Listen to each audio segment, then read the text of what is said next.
మీకు 2 నిమిషాలు చెప్పండి. చెప్పండి గురు. వెల్కమ్.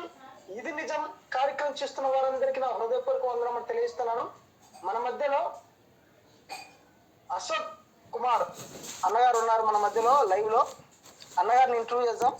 మీకు thumbnail ఇచ్చిన ప్రకారంగా జన్మ పాపం ఉందా లేదా అనే అంశం పైన అన్నని ఇంటర్వ్యూ చేద్దాం.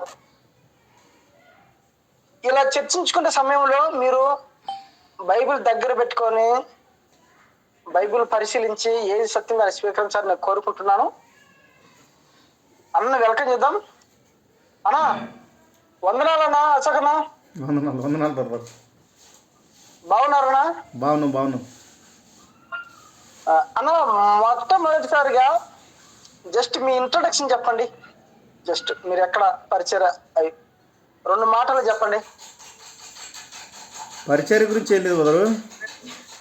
నేను వినుట వలన విశ్వాసం కలుగును అనే మాట ఉంది కదా బైబిల్లో. ఆ యొక్క జాబితా వ్యక్తిని నేను చాలామంది మాట్లాడాలి, నాకైతే వినపడంలే. ఇప్పుడు వినుట వలన విశ్వాసం కలుగును అనే మాట ఉంది కదా బైబిల్లో. నేను వినడం వల్లనే సత్యం నేర్చుకున్నాను.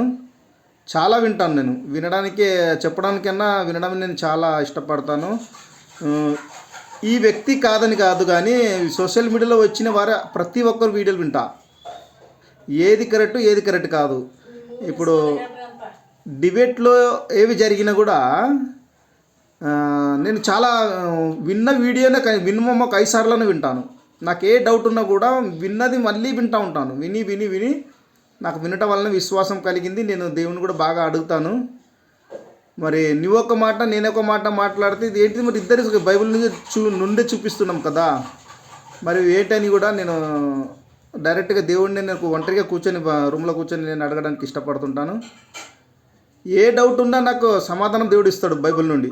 ఒక వచనం డౌట్ వస్తే ఆ వచనాన్ని నేను వెతికి దాన్ని నేర్చుకుంటానండి. ఇదే నా యొక్క దేవుని ఇది. నేను ఎక్కువ చెప్పడానికి ఎక్కువ ఇష్టపడను, వినడానికి ఎక్కువ ఇష్టపడతాను. బట్ దానికి ఏది పరిష్కారం వస్తుందో అది ఖచ్చితంగా నాకు దేవుడు ఇస్తాడని నేను నమ్ముచున్నాను. ఇప్పుడు వినిపిస్తుందా? నాకు చిన్నగా వినిపిస్తుంది. అయితే లైవ్ లో అందరికి బాగా వినిపిస్తుంది, కానీ నాకు కొంచెం చిన్నగా వినిపిస్తుంది. ఓకే. ఎవరన్నా కామెంట్లో అడిగినా కూడా దాన్ని చెప్పడానికి ఇష్టపడతాం. ఓకేనా? ఎవరు లైవ్ లోకి రాలా? ఓకే అమ్మా, సరే మన కంటిన్యూ అవుతుందిలే. చెప్పండి, మీరు చెప్పండి. చూడకన్నా మన లైవ్ కంటిన్యూ అయిపోతుంటుంది. మీరు చెప్పండి. ఇప్పుడు మనం జన్మ పాపం గురించి మాట్లాడుతున్నాము. మీరు అడగండి, మీరు ఏం చెప్తారో ఏం అడుగుతారో అట్లా. ఓకే సరే, మన సబ్జెక్ట్ లోకి వెళ్దాం బ్రదర్. వీక్షకులారా, జన్మ పాపం ఉందా లేదా అనే thumbnail పైన ఈరోజు అన్నని ఇంటర్వ్యూ చేయబోతున్నాను. అన్న మాటల ద్వారా మనం విని సత్యమేది అసత్యమేది మనం తెలుసుకుందాం.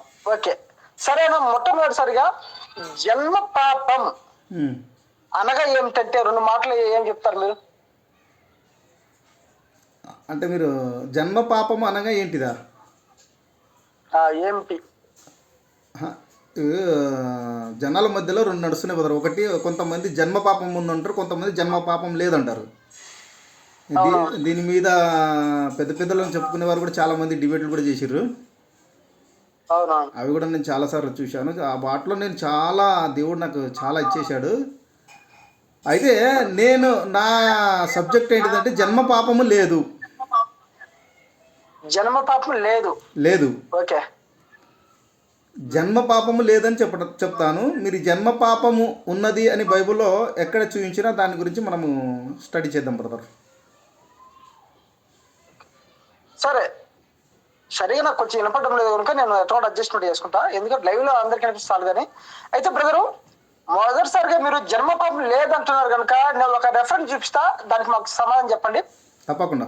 కీర్తన గ్రంథము 51వ అధ్యాయము 5వ వచనం చదవండి.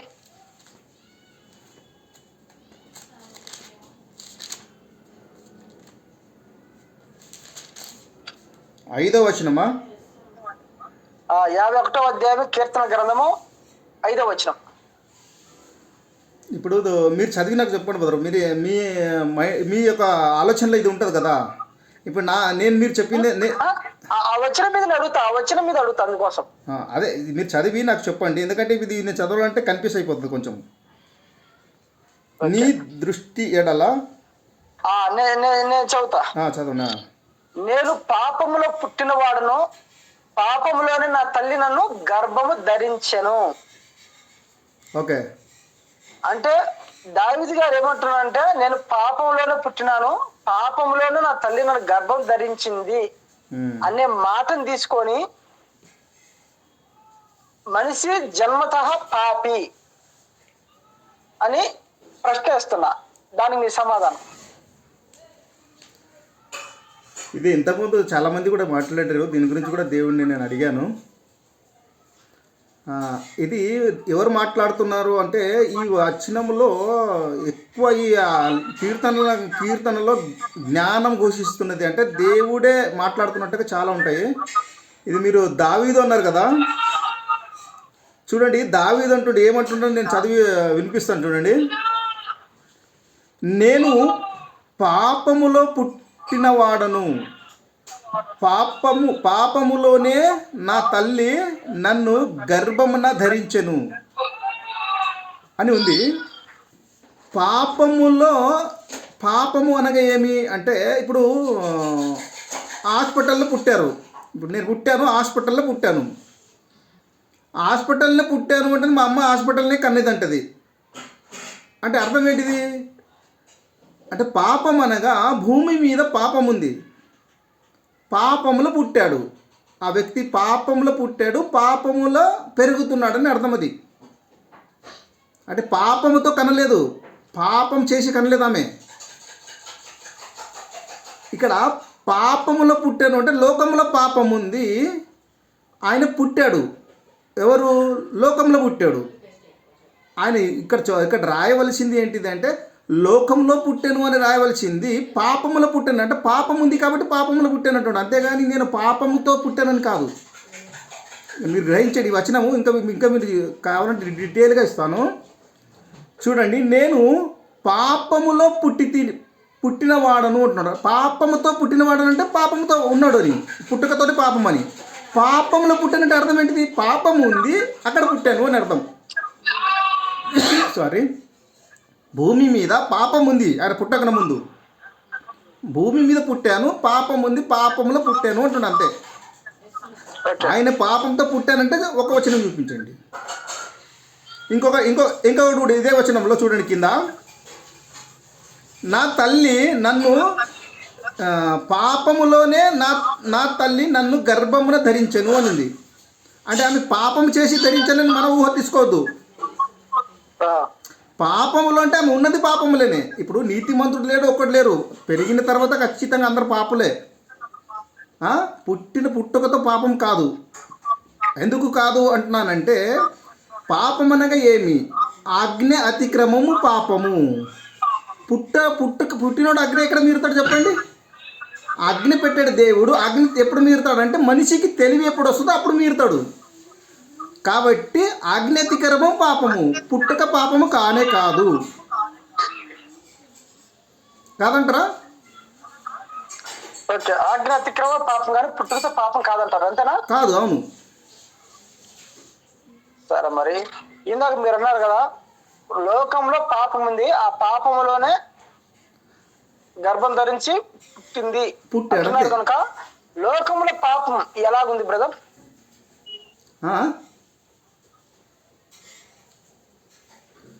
లోకములో పాపము ఎలా ఉంది అంటే, మనమందరం పాపం చేస్తున్నాం కదా. ఇప్పుడు మనమందరము ఇప్పుడు నీతిమంతులను చెప్పుకునే వాళ్ళు నీతిమంతులు లేరు. ఇప్పుడు నేను నీతిమంతులను, నాకు ఇంత వాక్యం తెలుసు, నేను నీతిమంతులను చెప్పుకోను నేను, ఎందుకంటే నేను పాపినే. యేసు ప్రభుల వారు తప్ప అందరూ పాపులే. ఎవరు అందరు అనగానే మళ్ళీ చిన్నపిల్లలు తీసుకోవద్దు, పెద్దోళ్ళు అనగానే ఏ శిష్యుడు అయినా సరే, పేతురు కానీ పౌలు కానీ మీరు ఎవరు తీసుకున్నా. ఓకే, ఇప్పుడు లోకంలో పాపం అనే విషయంలో ఇప్పుడు మనుషులందరిలో పాపం ఉంది. కనబోయే తల్లికి కూడా పాపం ఉంది, అవునా? పాపం ఉన్నప్పుడు, లోకం పాపం ఉన్నప్పుడు, ఇప్పుడు ఆ మనిషి పుట్టుకతో పాపి కాదంటారా? మీరు అట్లా తీసుకోకండి బ్రదరు. చెప్పండి బ్రదర్ అట్లా తీసుకోకండి. ఇప్పుడు తాగుబోతులు ఉన్నారండి, ఒక ఓకే. 10 మంది తాగుబోతులు ఉన్నారు. ఇప్పుడు నేను పెరుగుతున్నాను. ఎవరితో స్నేహం చేస్తే, తాగుబోతులతో స్నేహం చేస్తే ఏమైపోతాను? తాగుబోతున్న అయిపోతారు కదా. ఓకే. ఇప్పుడు పుట్టిన వ్యక్తి, అందరు పాపలైనప్పుడు పుట్టిన వ్యక్తి ఏమవుతాడు చెప్పండి? పెరుగుతూ ఆయన కూడా అదే అవుతాడు కదా, పాపిని అవుతాడు కదా. అక్కడ జరిగింది అదే. పెరుగుతూ పాప అయ్యింది తప్పితే పుట్టుకతో కానే కాడు. ఓకే. సరే, అయితే పాపము లోకంలోకి ఎలా వచ్చింది అంటే మీరేం చెప్తారు? మొట్టమొదటిసారిగా పాపం ఎలాగా వచ్చింది లోకంలోనికి? పాపము ఎలా వచ్చిందంటే, పాపము రాలేదు బదరు. ఇప్పుడు దేవుడే ఆయన ఇష్టం వచ్చినట్టుగా పెట్టాడు. ఇప్పుడు అబ్రాము గారు, దావీదు గారు, అబ్రాము ఎవరు, మోషకిన ముందు అందరూ ఇష్టం వచ్చినట్టుగా తిరిగి. పాపం అనగానే మన దృష్టిలో ఏమొస్తుందంటే, స్త్రీ పురుషులు కలయిక పాపం అంటారు. భార్య భర్తలు కాకుండా వేరేతో సంబంధం పెట్టుకుంటే పాపం అంటాం కదా.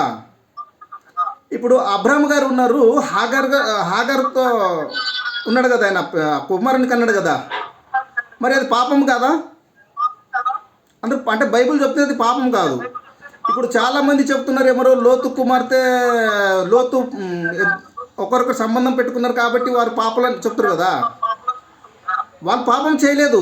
ఎందుకు పాపం చేయలేదంటే, దేవుడు అప్పుడు వారికి అగ్ని ఇవ్వలేదు. అగ్ని అతిక్రమం పాపము. అగ్ని ఎప్పుడు వచ్చింది అప్పుడు, ఆ తర్వాత అలా చేస్తే పాపము. ఇప్పుడు అగ్ని వచ్చిన తర్వాత ఎవరు చేశారు? అబ్రాముకు అన్నారా? ఎక్కడన్నా అబ్రాముకు నువ్వు హాగర్తో వెళ్ళి పాపం చేసావని యేసుప్రభు అన్నారా? దేవుడు అన్నారా? అనలేదు.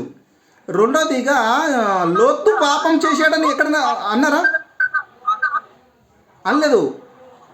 కాబట్టి పాపం అనగానే ఎప్పుడు దేవుడు ఒక రూల్స్ పెట్టాడు. ఎప్పుడు మోసే ద్వారా ఒక రూల్స్ ఇచ్చారు. ఆ రూల్స్ తప్పితే పాపం, రూల్స్ తప్పకపోతే పాపం కాదు. అది అగ్ని అనగానే ఒక రూల్స్, ఒక పద్ధతులు పెట్టాడు దేవుడు. ఆ పద్ధతులు మీరితే పాపము.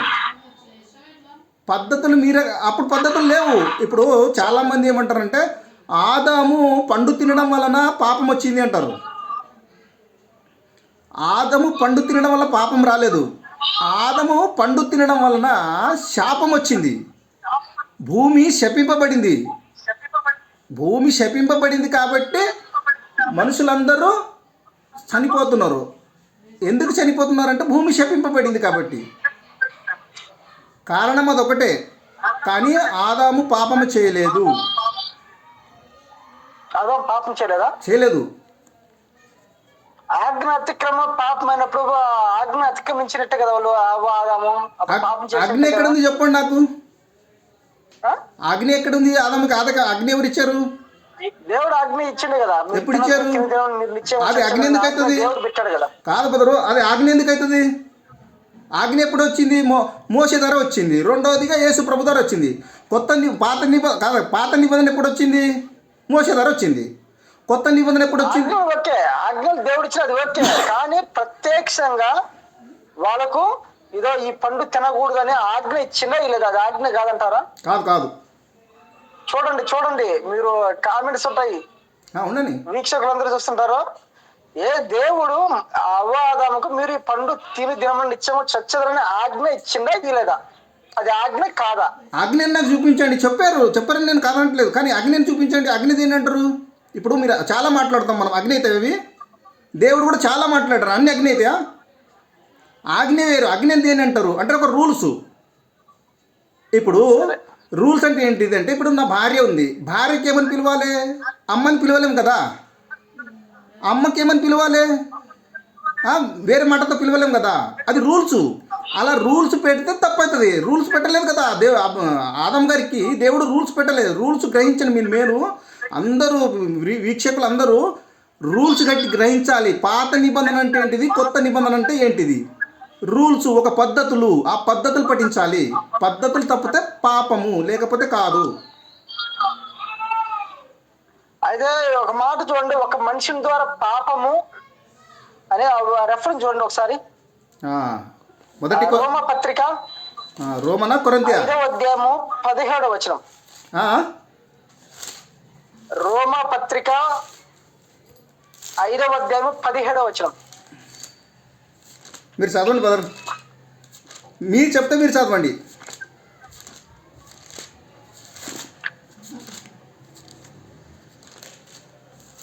5వ అధ్యాయమా? చదువుతున్న చూడండి బ్రదర్. 17వ వచనమా? చదవండి. 5వ అధ్యాయము 17వ వచనం చూస్తా.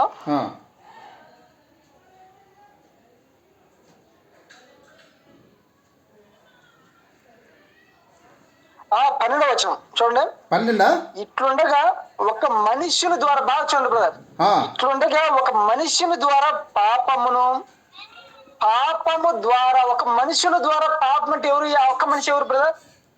ఆదాం అనుకోవచ్చా? ఆదాము గారు. ఒక మనుషుని ద్వారా పాపం ద్వారా మరణమును లోకములో ఎలాగూ ప్రవేశించను. అంటే ఒక మనుషుని ద్వారా, ఇప్పుడు ఆదాం పాపం చేయలేదంటారా ఈ వచనం బట్టి? లేదు. ఇక్కడ ఉంది కదా ఒక మనిషిని ద్వారా పాపం. మరి ఆదాం ఏ పాపం చేశాడు చెప్పండి? పాపం అని ఒక మనిషిని ద్వారా పాపం అంటే ఆ మనిషి ఎవరు? ఆ పాపం ఏంటి చెప్పండి? ఆదాం ఒక మరొక మనిషి ఆయన ఉన్నా రాదు. లోతైన మర్మం పొందారు. అందరం చాలా మంచిగా గ్రహించాలి. లోతైన మరణం ఏంటి బ్రదర్? ఒక మనిషిని ద్వారా మనుషులంతా భూమికి వచ్చింది.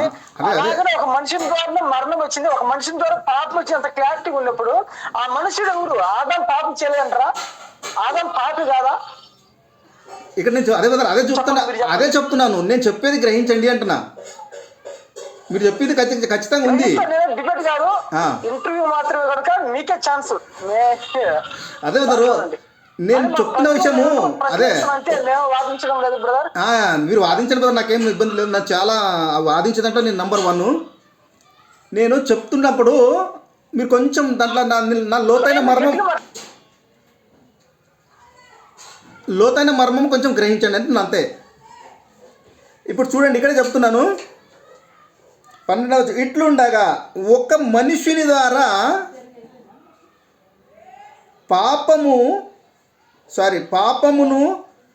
పాపము ద్వారా మరణమును లోకములో ఎలాగో ప్రవేశించెనో. ఇప్పుడు ఒక మనిషిని ద్వారా ఏం ప్రవేశించింది? పాపము నుండి ఏం ప్రవేశించింది? మరణము. ఇప్పుడు నేనున్నాను బ్రదరు, గ్రహించండి, నేనున్నాను. ఇప్పుడు నా ద్వారా ఏమొచ్చింది? విత్తనాలు, పొలంలో వేసే విత్తనాలు వచ్చినాయి. నేను వేస్తే వచ్చినాయి. ఓకేనా బ్రదరు? అంటే మీకు ఇప్పుడు ఆయన ద్వారా వచ్చినాయి. ఆయన చేస్తే రాలేదు. ఇక్కడ ఆయన ద్వారా వచ్చినాయి. ఎట్లా వచ్చినాయి నేను చూపిస్తా. ఓకేనా? ఆదికాండము 1వ అధ్యాయము. ఆయన ద్వారా వచ్చిందా? ఎవరి ద్వారా? అది ఆ పాపం ఎలా వచ్చింది? అప్పుడు పాపము ఎలా వచ్చింది? ఏ రూపంలో వచ్చింది? అదే చెప్తాను బ్రదరు.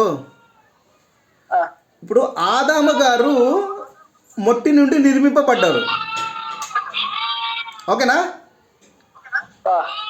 ఆదాము గారు మొట్టి నుండి నిర్మింపబడ్డారు. ఇప్పుడు మా తల్లి గర్భంలో నేను వచ్చాను బ్రదరు.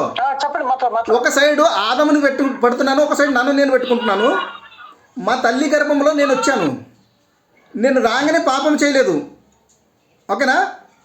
ఎప్పుడు నాకు జ్ఞానం వచ్చిందో అప్పుడు నేను పాపం చేశాను. ఆదాము గారు పుట్టగానే పాపం చేయలేదు. ఓకేనా? ఎప్పుడు చేశాడో మనం చూసుకుంటూ పోతే ఆయన మొట్టి నుండి ఒక బొమ్మ చేశాడు దేవుడు. ఓకేనా బ్రదరు? ఆ బొమ్మకు ఊపిరి ఇచ్చాడు, ప్రతి ఒక్కటి ఇచ్చాడు, కానీ మంచి చెడుల తెలివి ఇవ్వలేదు. ఇప్పుడు మంచి చెడుల తెలివి ఇచ్చాడు. ఎవరిచ్చారు? దేవుడు ఒక మంచి చెడుల తెలివి ఇచ్చాడు. అక్కడ పండు అనగానే పండు తీసుకోకండి మీరు. ఆయన మంచి చెడుల తెలివి దేవునికి తప్ప ఎవరికి లేవు. కాబట్టి ఆ నరుణ్ణి బొమ్మ చేసి ఆ బొమ్మకి మంచి చెడుల తెలివి ఇస్తే ఆయన తెలివి వలన తప్పిపోతున్నాడు. తెలివి వలన దేవుని నుండి వేరైపోతున్నాడు. అంటే ఇప్పుడు నాకు తెలివి ఉంది కదా, ఇప్పుడు మీ మాట నేను వింటానా? వినను కదా. ఇప్పుడు దేవుని మాటనే మనం వినట్లేదు. కాబట్టి ఆయనకు తెలివి ఎప్పుడు వచ్చిందో అప్పటి నుంచి ఆయన తప్పిపోతున్నాడు. దాన్ని పాపం అంటున్నారు అంతే, కానీ తెలివి వలన తప్పిపోతున్నాడు. కానీ అక్కడ దేవుడు ఆ పండు తినడం వల్ల ఆయన పాపం చేయలేదు. నేను చెప్పింది మీకు ఏమైనా అర్థమైందా? నాకు లైట్గా వినిపిస్తుంది కనుక నేను క్యాచ్ చేయలేకపోతున్నా. సరే బ్రదర్, ఇప్పుడు ఒక మాట.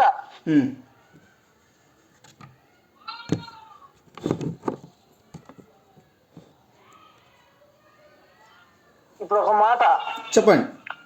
నెగింది ఒక ప్రశ్న అడిగిందే, నాకు దానికి సమాధానం సరిగా నాకు వినపలేదు. మీరు ఆదాము పాపం చేశాడా చేయలేదా? పాపము చేయలేదు బదులు ఒక ఆదాము మొట్టి నుండి చేసిన ఒక వ్యక్తి, ఆయనకి దేవుడు మంచి చెడ్లు తెలివి రావాలి. అంటే ఇక్కడ పాపం ఉంది కదా, అది రెఫరెన్స్ మనకు తప్పుగా రాశారు అనుకుందాం. అయితే ఇప్పుడు ఆయనకి తెలివి వచ్చిన తర్వాత బ్రదరు సరే, మీరు ఆదాం పాపం చేయలేదు, ఓకే ఓకే ఓకే నేను కాదను. ఇప్పుడు అది రోమ పత్రికలోనే 5:12 ఒక మనుషుని ద్వారా పాపము, అదేంది ఒక మనిషిని ద్వారా పాపము, దానికి చెప్పండి. ఆ షార్ట్ కట్ దానికి సమాధానం ఇవ్వండి. నెక్స్ట్ ఇంకొక రెఫరెన్స్ చూపిస్తా. ఒక మనిషిని ద్వారా పాపము, ఆదాము ఎవరు, ఆ మనిషి ఎవరు, ఆ పాపం ఏంటి? మంచి చెడ్లకు తెలివి బ్రదరు. ఎలా వచ్చింది బ్రదరు? ఒక్క మనిషి నుండి వచ్చింది మంచి చెడులు తెలివి. మరి పాపం ఎందుకు ఇక్కడ? మా తెలివి నుండి పాపం అయిపోతారు కదా. సరే సరే, ఇప్పుడు మనిషికి తెలివితేటలు రావడం వల్లే కదా పాపం అయిపోతున్నాడు, పాపం చేస్తున్నాడు. లేకపోతే తెలివితేటలు లేకపోతే ఎందుకు పాపం చేస్తాడు చెప్పండి? ఓకే ఓకే, ఆ తెలివితేటలు వచ్చినాయి ఆయన నుండి, అదే పాపం అంటుండే. ఆయన తెలివితేటల వలన పాపం అందరు పాపలు అయిపోతారు అంటుడు. తెలివితేటల వల్లే కదా అగ్ని మీరుతారు.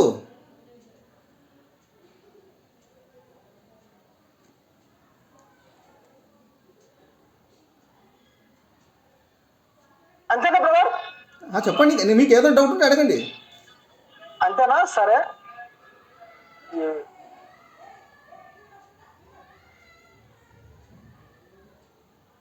వినిపిస్తలేదు. కొందరు విషయాలు ఒక మాట చెప్పారు.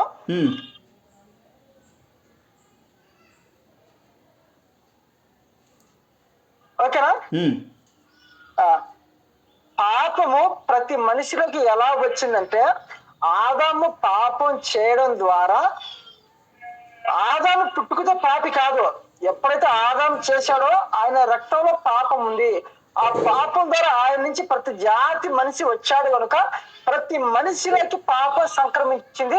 అలాగే పాపం ద్వారా మరణం కూడా వచ్చింది అని అంటున్నారు. దానికి మీ సమాధానం? ఆదాము ద్వారా పాపము అంటే తెలివి వల్ల పాపం వచ్చింది బదులు ఆదాము ద్వారా వచ్చింది మరణం. అనగానే మరణం ఎందుకు వస్తుందంటే ఇప్పుడు ఒకటి గ్రహించండి బదులు. నేను ఒక సార్ దగ్గర జాబ్ చేస్తాను అనుకోండి, ఓకేనా? ఒక సార్ దగ్గర జాబ్ చేస్తాను. ఆయనకు నచ్చింది చేస్తేనే ఉంచుకుంటాడా, నచ్చంది చేయకపోయినా ఉంచుకుంటాడా? నచ్చింది చేస్తేనే ఉంచుకుంటాడు, లేకపోతే ఉంచుకోడు. ఇప్పుడు భూమి అంతా ఎవరిది? దేవుంది. ఇప్పుడు ఆదముని నిర్మించాడు. ఇప్పుడు ఆదముకి ఏం చేయాలి? ఆయన నరుడు, మొట్టి బొమ్మ. ఆయన పోలికలు ఆయన స్వరూపంలో చేసుకోవాలంటే ఏం చేయాలి? మొదట ఆయనకి జ్ఞానం ఇవ్వాలి.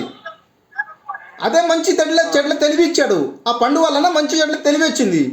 ఇప్పుడు ఆ తెలివి వలన ఏమవుతుండో అంటే తప్పిపోతున్నాడు, దేవుడి నుండి తప్పిపోతున్నాడు. తప్పిపోతే దేవునితో సమానుడు కాదు కదా, దేవుడి నుండి విడిపోతుండు కదా ఆయన. అంటే దేవుడు ఏం చేస్తుండు? నిత్యుడు దేవుడు.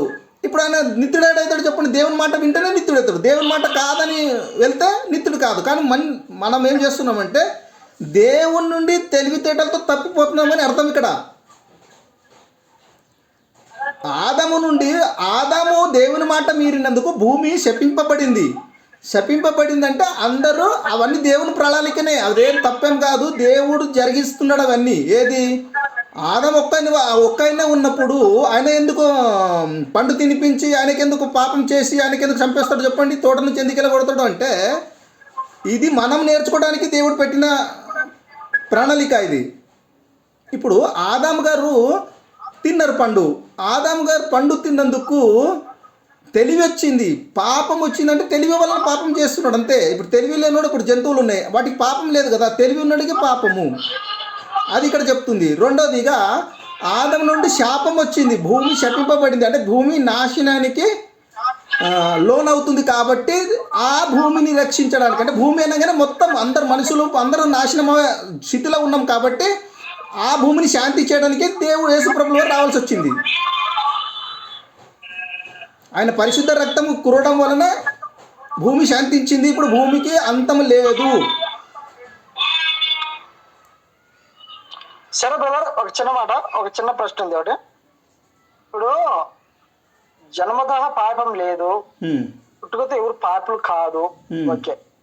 అయితే ఇప్పుడు అందరు మంచి వారికి పుడుతున్నారు కదా, పుట్టిన ప్రతి ఒక్క పిల్లాడి నుంచి అందరు మంచి వారికి పుట్టుతున్నప్పుడు ఒక్కరన్నా చనిపోయేంత వరకు ఎందుకు మంచిగా లేరు? ఇప్పుడు పుట్టుకతో అందరు మంచి వాళ్ళు అయినప్పుడు వాళ్ళు ఎందుకు మంచి వారికి ఒక్కరన్నా ఉన్నారు ప్రపంచంలో? ఒక్కడన్నా, ఒక యేసుక్రీస్తు తప్ప. మరి ఎందుకు అందరూ పుట్టుకతో మంచివారు అయినప్పుడు ఎందుకు వాళ్ళు మంచి వారు ఒక్కరు కూడా చనిపోయేంత వరకు ఎందుకు లేరు? దానికి మీ సమాధానం చెప్పండి. చిన్నపిల్లలు ఉన్నారు కదా, చిన్నపిల్లలు ఉన్నారు కదా. చిన్నపిల్లలు అంటే పుట్టుకతో వాళ్ళు చిన్నపిల్ల వాళ్ళు పుట్టుకతో వాళ్ళు పరిశుద్ధులు, వాళ్ళకి జన్మ పాపం లేదు, దాన్ని నేను ఒప్పుకుంటున్నా. కానీ పుట్టుకతో ప్రపంచం ఇన్ని కోట్ల మంది జనాలు పుడుతున్నప్పుడు ఏ ఒక్కరు చనిపోయేంత వరకు ఎందుకు మంచిగా బ్రతకలేకపోతున్నారు? ఆ పాప స్వభావం కానీ ఆ రక్తంలో పాపం లేకుంటే ఎందుకు అలా లేదనుకుంటే ఎందుకు చనిపోయేంత వరకు ఎందుకు పరిశుద్ధం కానీ బ్రతకలేకపోతున్నాడు? దాన్ని చెప్పండి. అదే కదా చెప్తున్నారు కదా, మంచి చెడ్ల తెలివి వల్ల. అంటే మంచి చెడ్ల తెలివి వల్ల పాపం వచ్చిందంటారా? మంచి చెడ్ల తెలివి వల్లనే వస్తుంది పాపం. మంచి చెడ్ల తెలివి చెట్ల వల్ల పాపం వచ్చిందంటారు, అంతేనా? ఇప్పుడు దాని వల్లనే ఇప్పుడు మనకు తెలివి వచ్చి ఒకసారి ఆగండి. మంచి చెడ్ల తెలివి నుంచి వృక్షం ఫలము ఎవరు తిన్నారు? అవ్వ ఆదాం తిన్నారు. ఇప్పుడు ఆ పండు తిన్నప్పుడు వాళ్ళ రక్తంలో కలిసిపోయింది. ఇప్పుడు అదే రక్తంలోంచి భూమి మీద పుట్టుకొచ్చే చాలా మంది జనాలు, ఎంతో మంది కోట్ల మంది, ఇప్పుడు వాళ్ళందరిలో ఆ రక్తం ప్రవహిస్తున్నప్పుడు ఇప్పుడు ఆయన ఎలాగైతే పాపం అనే రక్తంలో పాపం ఎలాగుందో ఇప్పుడు వీళ్ళందరిలో ఈ పాపం లేదంటారా? ఇక్కడ చూడండి బదరు, ఆయన దేవుడు అక్కడ తింటే పాపం కాదు. ఇప్పుడు మంచి చెడ్లు తెలివిచ్చాడు. దేవుని ఎందుకు ఇచ్చాడు దేవుడు మంచి చెడ్లు తెలివి అంటే దేవుని తెలుసుకోవడానికి. అలాగే జంతువులకి ఇవ్వలేదు మంచి చెడ్లు తెలివి, మనకి ఇచ్చాడంటే ఎందుకు ఇచ్చాడు? దేవుని తెలుసుకోవడానికి. మనం ఏం చేస్తున్నాం? దేవుని తెలుసుకోవడం వదిలేసి మన ఇష్టానుసారంగా బతుకుతున్నాం. అంటే మనకి తెలివి ఉంది అనుకుంటున్నాం. జంతువులు వాటి ఇష్టానుసారంగా బతుకుతాయా? బతుకవు. మనమే బతుకుతున్నాం కాబట్టి మనం దేవునికి వ్యతిరేకంగా వెళ్తున్నాం.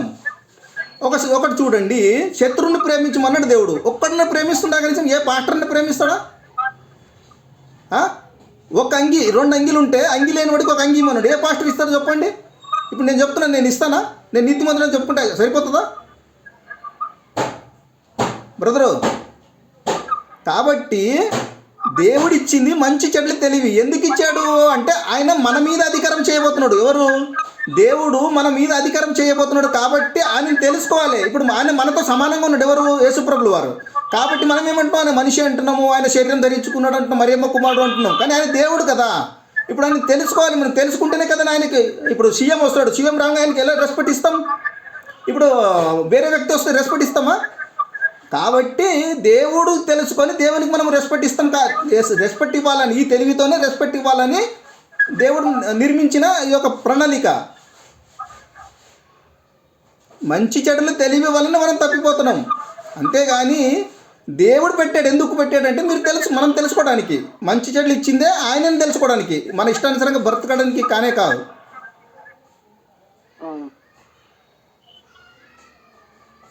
సరే, ఒక ప్రశ్న ఉంది బ్రదర్. భూమి మీద పుట్టిన వ్యక్తి పాపం లేకుండా పుడితే, జన్మత పాపి కాకుంటే, మరి అయితే పాపం లేని యేసుక్రీస్తు ఈ భూమి మీదకి ఎందుకు వచ్చినట్లు? ఈ భూమి పుట్టుకతో ఈయన పరిశుద్ధంగా పుడితే ఉమ్, మరి పాపం లేకుండా గాబ్రియల్ దూత వచ్చి అమ్మా నీకు పుట్టబోయే శిశువు పరిశుద్ధుడు ఉమ్, అని యేసుక్రీస్తుకు ప్రత్యేక బిరుదు ఇచ్చి ఉమ్, ఉం? ఆయన పరిశుద్ధంగా పుట్టాడు. ఈ మనిషి జన్మతో పాపి కనుక ఈ మనిషి కూడా పాపి కనుక పాపం చేస్తున్నాడు. ఆయన పరిశుద్ధంగా పుట్టాడు కనుక ఆయన ఏ పాపం చేయలేదు. అయితే అయితే ఇప్పుడు అదే ఇప్పుడు ఇది ఒక మాట గుర్తొస్తుంది. ఇప్పుడు ఈ ఈ మనిషి అలాగనే పరిశుద్ధంగా ఉంటే ఆయన రక్తం అవసరం లేదు కదా. ఆయన రక్తం ఎందుకు పెట్టాడు తెలుసు? ఏమని చెప్తారా బ్రదర్? ఆ? రక్తం ఎందుకు పెట్టాడు ఆయన? ఆ, రక్తము ఎందుకు పెట్టాడు ఆయన? కోసం. పాపాల కోసం. పాపాలను రక్షించడానికా? అవునవును. అయితే మరి ఇప్పుడు వేరే వాళ్ళకి మీరు సువార్త చెప్పాల్సిన అవసరం ఏమైంది? అందరు రక్షింపబడతారు కదా ఆయన రక్తం పెట్టడం వల్ల. ఇప్పుడు ఆయన రక్తం పెడితే పాపలందరూ రక్షింపబడితే మళ్ళీ మీరు సువార్త చెప్పాల్సిన అవసరం ఏముంది? ఆయన అంగీకరించాలి కదా. ఎవరు? ఆయన అంగీకరించి కడగబెడతారు కదా. ఆయన రక్తం ఎందుకు పెట్టాడు? పాపలను రక్షించడానికి కదా. అవునవును. మనం అందరం పాపలం కాబట్టి మనల్ని రక్షించడానికి దేవుడు రక్తం పెట్టాడు అంటున్నారు.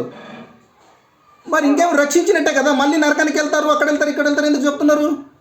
ఆయన రక్షించినట్టే కదా. ఆయన ప్రాణం పెట్టాడు, రక్తం అయితే కార్చారు కదా, కార్చి వెళ్ళిపోయాడు కదా ఆయన. ఇప్పుడు మనం అందరం పాపం మళ్ళీ ఎందుకు పాపలని చెప్పుకుంటున్నారు? ఇప్పుడు ఆయన రక్షించినప్పుడు మళ్ళీ ఎందుకు పాపలం అయితే చెప్పండి.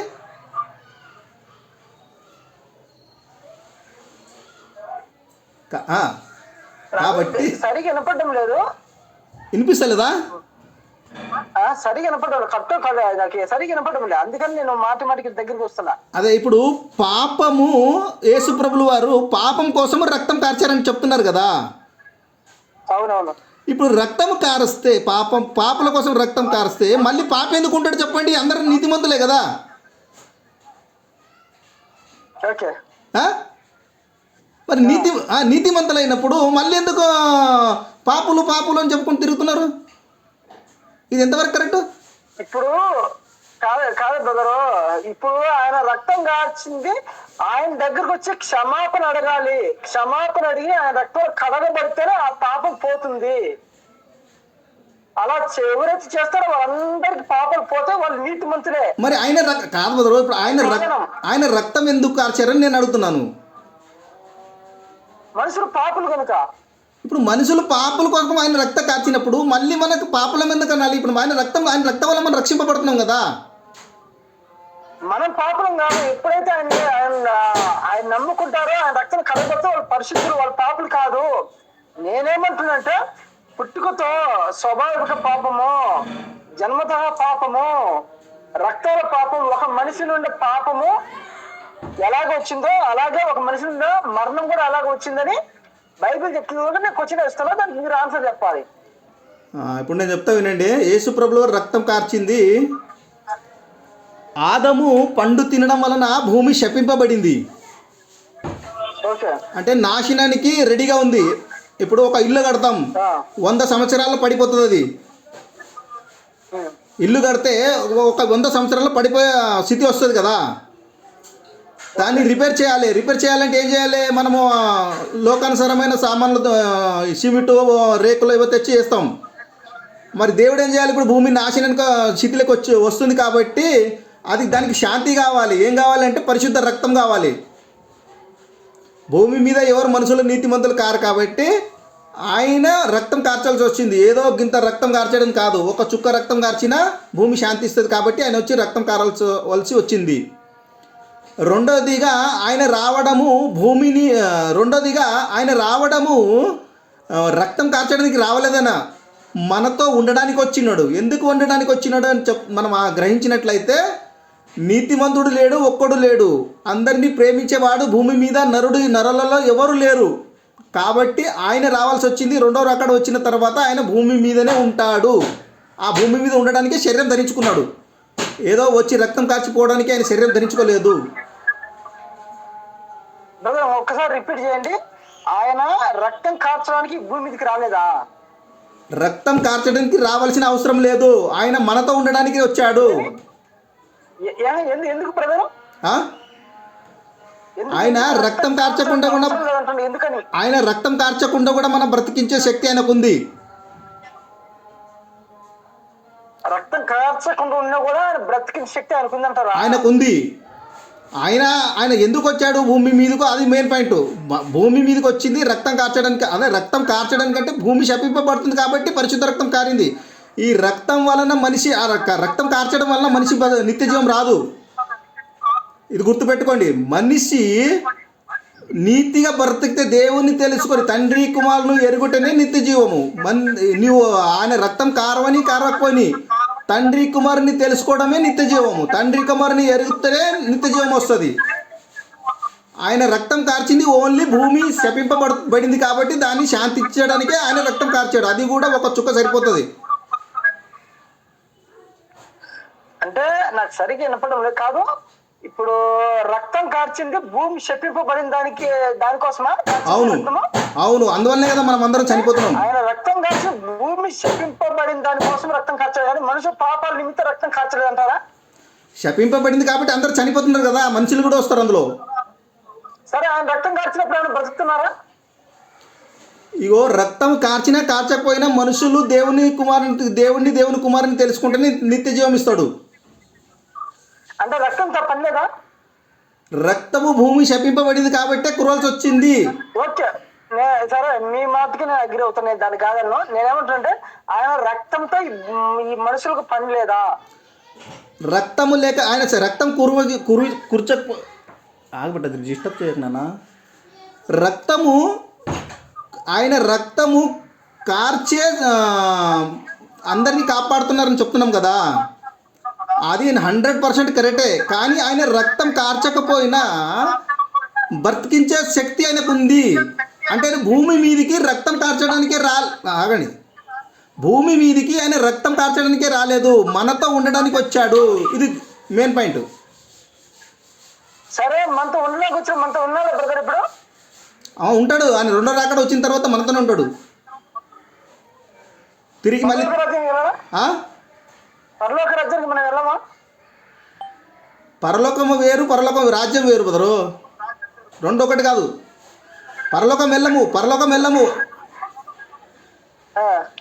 వేరు, పరలోక రాజ్యం వేరు. ఇక్కడ చూడండి డౌట్ వస్తుంది బ్రదరు, పరలోక రాజ్యానికి పరలోకానికి తేడా చెప్పండి. పరలోకము దేవుడు ఉండే స్థలము, రాజ్యము ఆయన పరిపాలన. ఎక్కడ రాజు పరలోకములో ఎవరు దేవుని పరిపాలన ఉంది. అదే ఎక్కడ పరలోకం వేరు, పరలోక రాజ్యం వేరా? వేరే. పరలోక రాజ్యము వేరు, పరలోకము వేరు.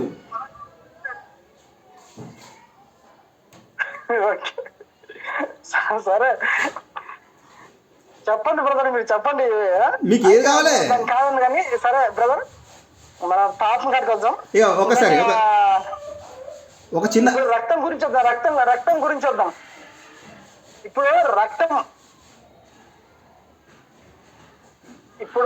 రక్తము ఆయన యేసుక్రీస్తు భూమి మీదకి వచ్చింది మనుషుల పాపాలతో రక్తం కార్చడానికా? భూమి శపింపబడినప్పుడు భూమి కోసము శపింపబడిన దానికోసం రక్తం కార్చడానికి వచ్చాడా? లేకుంటే ఆయన మనుషులతో సహవాసం చేయడానికి రక్తంతో పని లేదు, వెంటతో పని లేకుండా మనుషులు సహవాసం బంధం పెంచుకోవడానికి భూమి మీదకి వచ్చాడా? మెయిన్ పాయింట్, ఆయన మనతో ఉండడానికి భూమి మీదకి వచ్చాడు. రెండోదిగా ఆయన అంటే రక్తం కార్చాడంటే మనం అందరినీ రక్షించడానికే కార్చాడు, కాదనట్లేదు నేను. అయితే ఆయన రక్తం కార్చకుండా కూడా నశించిపోయిన దాన్ని వెదక రక్షించడకు క్రీస్తు యేసు ఈ లోకానికి వచ్చని ఉంటది. మరి నశించింది పాపం చేత మనుషులంతా నశించిపోతుంటే ఆయన మనుషుల కోసము నశించిపోయేదాన్ని వెదకి రక్షించడం కోసం ఆయన క్లారిటీ ఉంటే చెప్పింపబడిన భూమి కోసం ఎలా వచ్చాను ఎలా చెప్తారు బ్రదర్? ఇప్పుడు మిమ్మల్ని వెతికి రక్షించారా? వెతికి రక్షించాడు కదా, పాపం నుంచి విడుదల రక్షించాడు కదా. పాపంతో నశించి నరకాగ్ని గుండా వెళ్ళిపోతుంటే ఆ మనిషి ఆ పాపం నుంచి ఆ రక్తం ద్వారా కడగబడి ఆయన పరిశుద్ధపరిచి ఆయన నిత్య రాజ్యానికి వారసులు చేస్తున్న ఆయన క్రీస్తు రెండో రాకలో ఆయనతో పాటు మన పరలోక రాజ్యానికి వెళ్ళాలి. అందుకోసమే యేసుక్రీస్తు వారు ఈ భూమి మీదకి వచ్చి మనుషుల పాపాలందరి నిమిత్తం ఆయన ప్రాణం పెట్టి రక్తం కార్చాడు. మీరు చెప్పండి. ఇప్పుడు నాకు ఒక్కొక్క దానికి సమాధానం చెప్పండి. మీరు చెప్పారు కదా, ఇంత పెద్ద స్టోరీ చెప్పారు కదా బదరు. నేను అందులో ఒక్కొక్క సమాధానం ఒక్కొక్కటి వచ్చిన అడుగుతాను, నేను సమాధానం చెప్పండి. ఒకటి, అందరూ పరలోకం వెళ్దాము అంటున్నారు కదా. పరలోకం వెళ్తానని బ్రదరు, పరలోకం వెళ్తానని యేసు ప్రభుల వారు నోటి నుండి వచ్చినట్టు, పరలోకం మిమ్మల్ని తీసుకెళ్తాను, లేదా మీరు చనిపోయిన తర్వాత నాతో వస్తారు, లేదా నేను రెండోసారి వచ్చినప్పుడు మిమ్మల్ని పరలోకం తీసుకెళ్తానని ఒక్క వచనం చూపించమనండి ఎవరికైనా సరే. ఒకే ఒక వచనము పరలోకం అని ఉండాలి, పరలోక రాజ్యం అని ఉండదు. పరలోక రాజ్యం అని 4 సువార్తల్లో నేను 100 చూపించగలను, 100కి పైన చూపిస్తా. పరలోకం అని ఒక్క వచనం చూపించండి. పరలోకం అంటే బ్రదర్, పరలోక రాజ్యం అంటే బ్రదర్, రెండు ఒకటే కదా. కానే కాదు, రాజ్యం వేరు. రాజ్యం గురించి తెలియదా బదరు? అందుకే కదా అని అంటున్నాడు. మొదట నా రాజ్యం తెలుసుకోమంటుండేనా, మొదట నా నీతిని నా రాజ్యం వెతకమంటున్నా. మీరేమో పరలోకం వెతుకుతున్నారు. పరలోకం పరలోకం ఇస్తానని యేసుప్రభులు చెప్పలేదు బదరు, అందరు అబద్ధం చెప్తున్నారు. నా ఎన్నో వీడియోలు ఉన్నాయి. మొదట ఆయన రాజ్యమును ఆయన నీతిని వెతుకుమంటున్నాడు. ఆయన రాజ్యం ఏంది, ఆయన నీతి ఏంది బ్రదర్? పరలోక రాజ్యమే ఆయన రాజ్యము. పరలోక రాజ్యం ఆయన తెలియప్పుడు పరలోక రాజ్యం రెండు ఒకటే కదా. ఒకటెందుకైతే ఈ పరలోకము స్థలము, రాజ్యము పరిపాలన. ఇప్పుడు రాజ్యం పరిపాలన కదా బ్రదరు. అదేం పరిపాలన జరుగుతుంది బ్రదర్? ఏడా అదే పరలోక రాజ్యంలో న్యాయమైన పరిపాలన జరుగుతుంది. ఒక వచనం చూపిస్తా చూడండి, యోహాను సువార్త 6వ అధ్యాయము. అంటే అక్కడ అన్యాయస్తులు కూడా ఉంటారంటారా? దేవుడు లేకపోతే కూడా ఉంటారా? దేవుడు లేకపోతే ఎక్కడైనా అన్యాయస్తమే ఉంటుంది, దేవుడు ఉంటే ఉండదు. అందుకే కదా ఆయన రావాల్సి వచ్చింది. అట్ట కాదు, ఇప్పుడు అక్కడ రాజ్య పరిపాలన నీతి పరిపాలన ఉంటుంది, అంటే అక్కడ అన్యాయస్తులు ఉంటారా ఉండరా? ఎక్కడ దేవుడు లేకపోతే ఉంటారు బ్రదరు, దేవుడు లేకపోతే ఉంటారు, దేవుడు ఉంటే ఉండరు. దేవుడు ఎక్కడ ఉండరో అక్కడ అన్యాయం ఉంటుంది, దేవుడు ఉన్న చోట అన్యాయం ఉండదు, న్యాయం ఉంటుంది. అంటే అక్కడికి నీతి మంత్రులు వెళ్తారు. ఎక్కడికి? రాజ్యానికి. పరలోకానికి ఎవరు వెళ్ళరు బ్రదరు, పరలోకానికి ఎవరు వెళ్ళరు. రాజ్యం కాదు, రాజ్యం ఇస్తాను అన్నాడు. ఆయన ఏమి ఇస్తా అన్నాడు? రాజ్యం ఇస్తా అన్నాడు, మనకిస్తా అన్నాడు. అంటే ఏంటిదంటే ఇప్పుడు మన హైదరాబాద్ మీ ఆంధ్ర ఉందనుకోండి, ఇప్పుడు మీ ఆంధ్రలో సీఎం ఉన్నారా?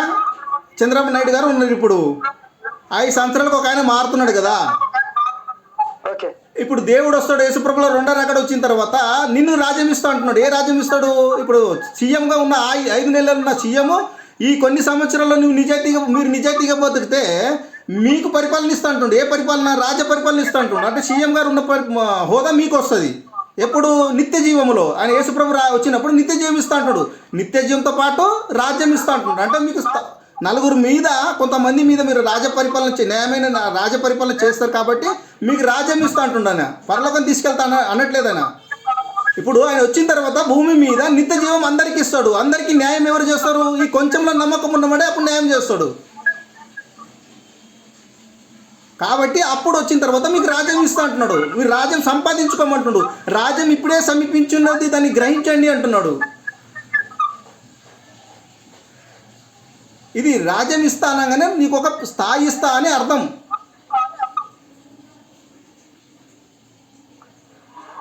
ఆయన వచ్చి బెదరో నాకైతే సరిగా వినపడలేదు కనుక నేను రిప్లై సరిగా ఇవ్వబోతున్నాను. అంటే వీక్షకులకు లైవ్ అయితే బాగా వినిపిస్తుంది, కానీ నాకైతే కనీసం వినపడడం లేదు సరిగా. అది ఎందుకు మరి? నేను అందుకే చెప్పాను, నా దగ్గర సిస్టమ్స్ లేవు, వేరే అబ్బాయి తీసుకెళ్ళాడు అన్న. ఈ కొంచెం నాకు అర్థమైందని మీకు చెప్తున్నా. సరే, నెక్స్ట్ బ్రదర్, నేను ఇప్పుడు మనిషి పుట్టుకతో పాటి కాకుండా ఉంటే బైబిల్ దీన్ని ఒకసారి రెఫరెన్స్ ఏమని? రోమా పత్రిక 7వ అధ్యాయం 17వ వచనం.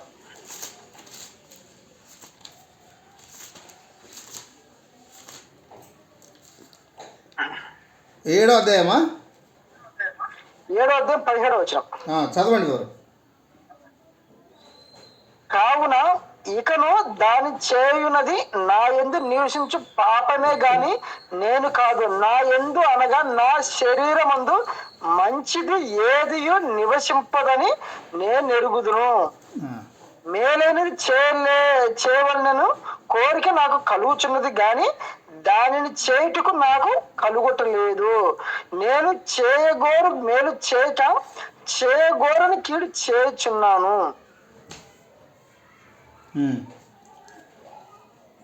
ఇప్పుడు ఇది ఎవరు మాట్లాడుతున్నారు? శరీరంలో ఏది మంచిది కాదు అంటే ఏముంది? ఆ శరీరంలో మంచిది కాకుండా పాపమే కదా ఉండేది. ఇది ఎవరు మాట్లాడుతున్నారు? స్వభావం ఎలా వచ్చింది ఆ మనిషిలోకి? అదే ఇప్పుడు ఇది మాట్లాడుతుంది ఎవరు అంటే పౌలు గారు మాట్లాడుతున్నారు. ఓకే, ఎవరితో చెప్తున్నారు అని మనం గ్రహించినట్లయితే రోమలో కొంతమంది నీతిమంతులు ఉన్నారు. వాళ్ళు కూడా ఇలాగే పాపులము పాపులము పాపులము పాపులము పాపులము అనుకుంటూ పోతున్నారు. అంటే వాళ్ళకు జాగ్రత్త పరుస్తున్నాడు. ఎవరు పరుస్తున్నారు అంటే పౌలు గారు ఏమని పరుస్తున్నారు చూడండి, నేను చదువుతున్న బదులు.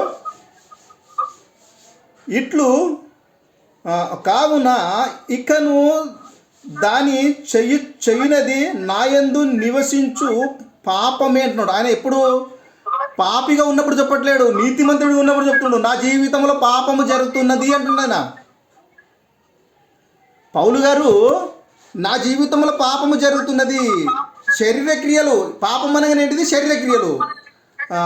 నీతి నిజైతే అనగానేంటిది? ఆత్మక్రియలు. ఇప్పుడు శరీరం ఉన్నప్పుడు శరీర క్రియలు జరుగుతాయి. నాకు ఇప్పుడు యేసుప్రభువు ఒక మాట అన్నారు కదా, ఏమని అంటే నీతిమంతుడు లేడు, ఒక్కడు లేడు, ఏ భేదము లేదు అన్నాడు.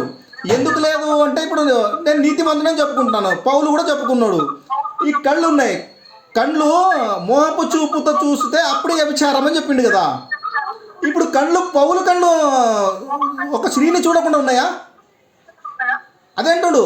ఇప్పుడు నేను కూడా ఒక స్త్రీని చూడకుండా ఉంటానా? ఎంత నీతిమంతునైనా అక్కడ ఉన్నది యేసుప్రభుల వారు ఒక్కరే నీతిమంతురు. పౌలు కూడా చెప్తున్నాడు. అందుకే పౌలులో మిగిలి ఉన్న ముళ్ళు అదొకటే, ఏంటిది? పాపమే మిగిలి ఉన్నది. ఆయన చచ్చేదాకా పాపం ఉన్నదేలో, కానీ దాన్ని ఏం చేస్తున్నాడు? తోసుకుంటూ వస్తున్నాడు, పాపాన్ని తప్పించుకుంటూ వస్తున్నాడు, ఎదురు వెళ్ళట్లేదు. మనం అందరం ఎదురు వెళ్తున్నాం కాబట్టి నీతిమంతుడు తోసుకుంటూ వెళ్తాడు పాపాన్ని. పాపం ఎదురు వస్తుంది కానీ దాన్ని తప్పించుకుంటూ పోతాడు. పాపం ఎలా వచ్చింది? పౌలు లేక పాపం ఎలా వచ్చింది? పాపం తెలివితేటల వల్ల వచ్చింది. ఆయన అవయవంలోకి పాపం ఎలా వచ్చింది? పాపం ఆటోమేటిక్. శరీరంలోకి పాపం ఎలా వచ్చింది? బ్రదరు, దేవునికి వ్యతిరేకమే పాపము, అది ఏదైనా సరే. ఇప్పుడు ఆయన వ్యతిరేకంగా వెళ్తున్నాడు, ఆయన శరీర క్రియలు వ్యతిరేకంగానే వెళ్తున్నాయి కదా. శరీర క్రియలు వ్యతిరేకంగా వెళ్తున్నాయి. అందుకంటున్నా ఏమంటుంది చూడండి, ఇక్కడ మంచిగా చెప్తున్నాడు. నేను చదివి వినిపిస్తాను చూడండి. కావున ఇకను దాన్ని చేయునది నాయందు నివసించు పాపమేంటుడు. ఆయన జీవితంలో పాపం జరుగుతున్నాయి కానీ నేను చేస్తలేను అంటున్నానా. నా యందు నివసించు పాపం అంటే ఆ పాపం ఎక్కడి నుంచి వచ్చింది? ఆయన ఆల్రెడీ పాపం నివసించి ఉంది కదా. అది ఎక్కడి నుంచి వచ్చిందంటే ప్రారంభం ఆదాం నుండి ఈ పాపము అతనిలోకి అలా కంటిన్యూగా వస్తుంది. ఎందుకు? ఆయన పెరిగినప్పుడు లేదా పాపము? ఆయన పెరిగినప్పుడు ఆయనకు మంచి చెడులు తెలివి వచ్చినప్పుడు ఆయన పాపం చేయలేదా? పాపం చేస్తే పాపం అవుతుంది, అది కాదండి. ఆల్రెడీ పాపం నా అవయవం ఉంది, నా శరీరం ఉంది, పాపం ఉంది అని చెప్తున్నాడు కదా. అదే బదరు, ఇప్పుడు నా జీవితంలో కూడా ఉంది. నేను నీతి క్రియలు చేయాలంటాను కానీ నా జీవితంలో జరగవు కదా. దేవుడిని అడిగితే ఆగండి, దేవుడిని అడిగితే దేవుడు ఏం చెప్తున్నాడంటే నీతి క్రియలు చచ్చేదాకా నీతి క్రియలు శరీర క్రియలు శరీరం చేస్తుంది, ఆత్మక్రియలు ఆత్మ చేస్తుంది అని చెప్తున్నాడు. మన జీవితంలో నీతిమంతులం కాలేము, చచ్చేదాకా నీతిమంతులం కాలేము. కానీ నీతి క్రియలు దేవుడు జరిపిస్తాడు, మన శరీర క్రియలు మనం చేస్తుంటాం. కాకపోతే తప్పించుకుంటూ ఉంటాం అంతే. అవి వస్తూ ఉంటాయి, మోసం చేయాలని వస్తుంటుంది, ఎదుటి వ్యక్తి మీద కోపం వస్తుంది, ఎదుటి స్త్రీ మీద కళ్ళు పోతాయి, ఆలోచనలు అన్నీ వస్తాయి, కానీ దాన్ని తప్పించుకుంటాం. ఎప్పటి నుంచి స్టార్ట్ అవుతుంది బ్రదర్? తెలివి వచ్చినప్పటి నుంచి.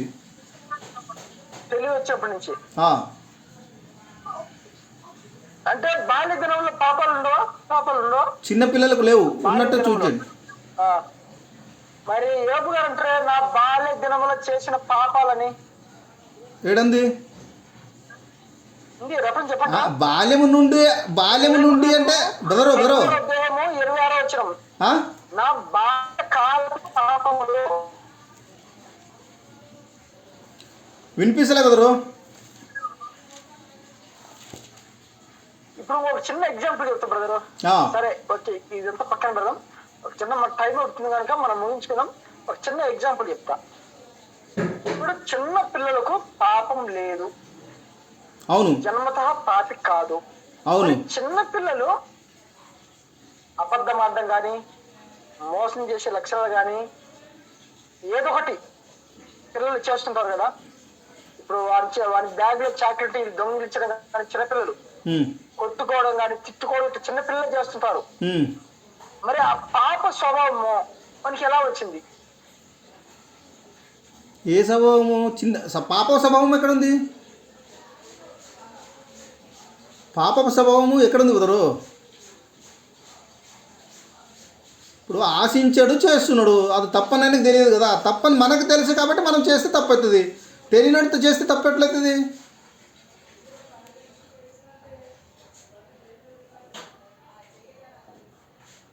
బ్రదరు వినిపిస్తలేదు.